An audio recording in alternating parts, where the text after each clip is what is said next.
The party has a parallel government, so that in every government office there's a party official who's basically telling the public official what to do. So, yeah, state organs is certainly an accurate title for what happens to organ pillaging in China. It's done by the state, for the state, to the benefit of participants. And the secondary goal in it, if not the primary goal, is to get rid of so-called enemies of the party, the Falun Gong practitioners. The numbers grew so quickly from 92 to 99, 70 to 100 million by the government's own estimates, and their values are so different from the parties that they were terrified of certainly the two factors, if not both.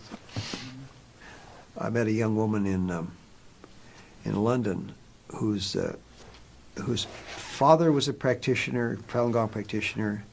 He was thrown in jail. He was sentenced to, I think, 11 years in jail.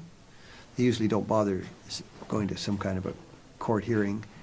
Her mother was thrown in jail. The police literally sort of dragged her mother away one night, and they left her in the apartment. I think she was 12 or 14 or something like this. And the father was in jail. I mean, this is for believing in truth, compassion, and forbearance. It's just impossible for me to understand, and I think for most people to understand how any regime on earth could treat its people this way. Yeah, that was the case. But there's so many cases like that. I mean, we've talked to dozens and dozens of people like this, and they're all wonderfully sweet, kind people without a vicious bone in their body, and they have nothing but goodwill for people, and yet they're treated this way. It's a bit like the way the Christians were treated by the Roman Empire. The people were believed in helping others and kindness and so on. And these monsters from Rome would come along and say, we're going to burn you at the stake, Nero, for example.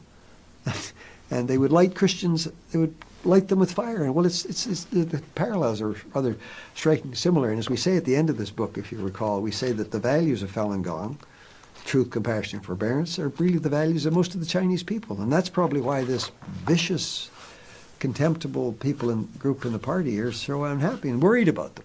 So it's probably based on fear more than anything else that they're treating Falun Gong so badly.